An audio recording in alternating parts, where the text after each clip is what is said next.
Welcome to Empowered Returns, a show that surfaces forward-thinking real estate advice that investors and developers need to help them invest smarter and build better.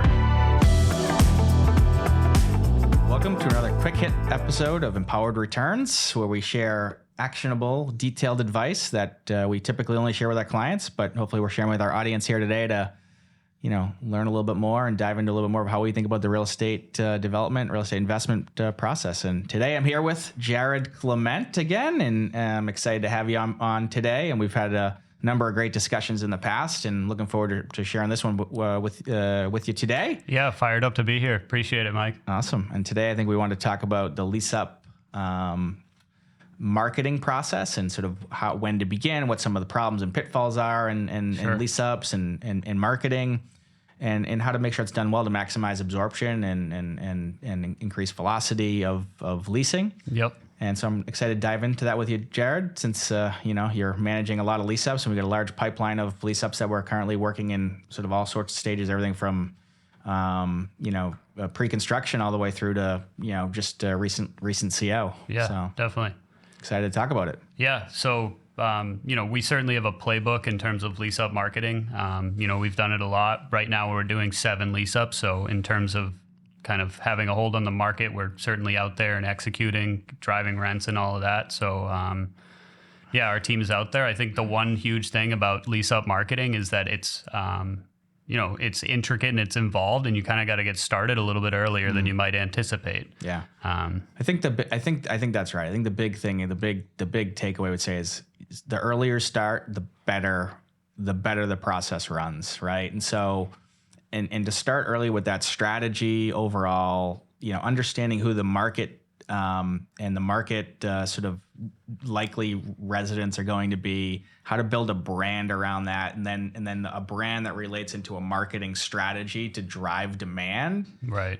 That's integrated with how we're going to do the lease up, and the lease up process is so critical. But it's really a strategy, right? It's not just like, too often I think we've seen, or I've seen in the market, like just marketing tactics in search of a strategy. Let's just throw something at the wall. Hopefully it sticks. Hopefully we can get residents. Let's go, jump through this hoop because maybe a resident might show up at the door. Right.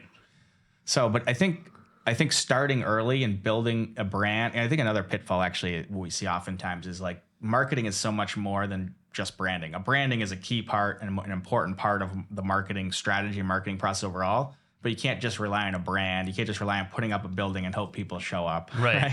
It's not necessarily if you build it, they will come. Yeah, you kind of need to tell people about it, and then they'll come. Yeah. That's why we love to put like a fence on the scrim right away. Yeah. A sign on the fence scrim right away. So as the property is being built, people in the neighborhood can sign up. They can go on the website. They can get into a landing page. They can put their name into our database and ultimately get involved in the drip campaign, which will tell them about what's going on in their community. Yeah. And I think oftentimes we hear that, it's too early to start marketing, or it's too early. People aren't going to lease, 12 months ahead or 9 months ahead. And that's true. They're not. And we're not going to start active leasing. But the more awareness you can build for the building coming on, the more you can nurture those people, even if they don't themselves rent. They just building that awareness and building that demand will allow them, maybe they'll refer someone because they know the neighborhood, they live in the neighborhood, see this cool building going up. Maybe they're ready to rent in 12 months from now when they're or thinking about it next time they're turning over to whether they're going to renew with their current apartment or not. So starting early has a lot of benefits, and you can do it. I think the negative, potentially in a lot of people's minds is, it's going to cost money earlier than I want to spend it. It doesn't have to be that expensive though to go through. And these are all things you're going to have to do anyway as you go through a lease-up. So might as well start it early, invest early, and drive a better return on investment in a faster absorption at higher rents. We may as well have a few hundred names in a pipeline to be able to tell that we're going to start pre-leasing, or that we're starting leasing, instead of just being like, here's a flag and it says leasing on it and no one really knows about it except the people walking by the building. Right.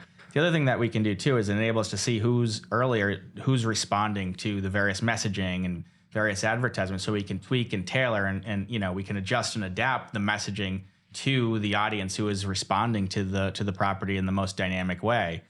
And the earlier you can start that, the more information, the more data you have, and the more ability you have to customize and curate both your messaging, your ads, where you're advertising, how you're advertising, and tweak the messaging in a way that really resonates with more and more potential residents. Right.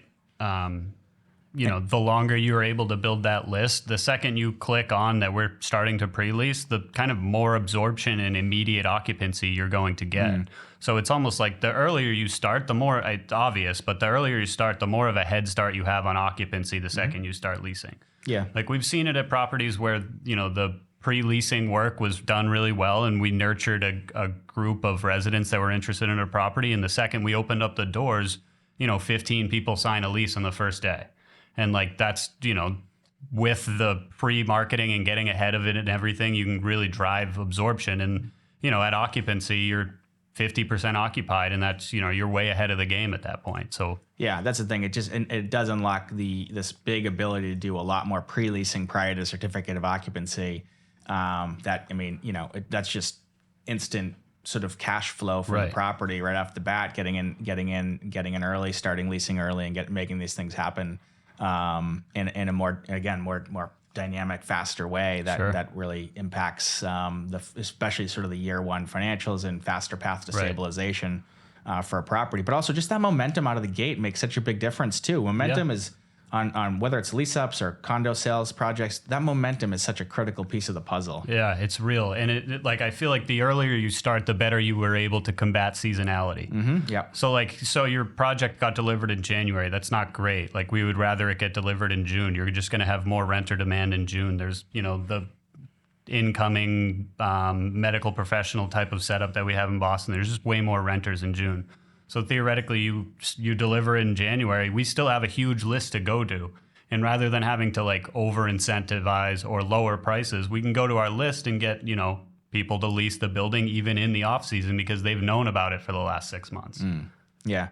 And it's so true to sort of assemble that team. We've had a couple of other developers and guests on the podcast before that talked about really assembling the big, development's a team sport, and assembling that team early, everything from, obviously the developer, but the architect, the contractor, the marketing team, the lease-up team, the property manager, all your consultants involved, getting that team together early so you can actually develop a holistic strategy and brand. So like the design of the building relates to the brand, then flows clearly into the marketing strategy and the demand gen strategy. And then the leasing team can pick it up from there to really kind of own that strategic messaging and the tactical messaging that you build into the playbook so that the sales team, the leasing team knows what is most important for these people. And along this whole path, you're kind of cultivating that messaging and understanding what's resonating, what's not resonating.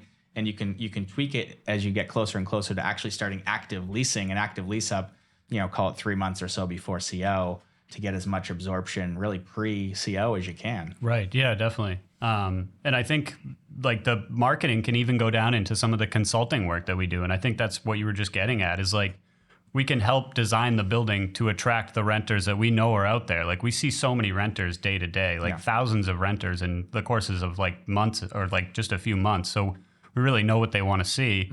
And if we can get involved in the process earlier and help in some of the like finishes, colors or carpet colors or anything like that, that works into what we're doing for the marketing side and can kind of just help boost absorption, like you said at the beginning of the lease up. Yeah, I mean, exactly. Everything from unit layouts to amenities. I know we've talked about these things on the podcast in the past, but like there's so many details that matter. And I always like to say, it's a gift to be able to get close to the customer in any business. And in this case, our customer is the residents, and we're in front of thousands and thousands of residents every single year, and know what they're leasing, what the trends are in the market. And so starting earlier also enables us to help our clients sort of guide that to what they're building in any given market. The amenities they put in the space, the layouts, the types of units they need to build for that market. Like you said, some of the design elements and different things like that matter. And these things once they all relate together, it really kind of builds this cohesive brand, community sort of essence that people really respond to in a faster and more powerful way. Right. It makes like ingratiating the building into the community so much more natural rather than just, like, hey, this thing's getting plopped in here. We don't really care if you guys like it or not, but like this is what's coming. Instead, we're delivering a product that like matches the neighborhood, aligns with what the people there are looking for, and ultimately like creates the experience for the renter that they want and what keeps them there in the building. Yeah, exactly. And so So that all gets unlocked by starting early, right? Don't just, I know for developers in a lot of cases, the focus is on, entitling and permitting and then constructing a building, rightfully so. That's obviously got to be done. Yeah. But we don't just build buildings to build them. We build them to lease them or sell them. And, so it's a critical step to like, okay, let's think about how are we going to market and lease these early, because that actually ends up being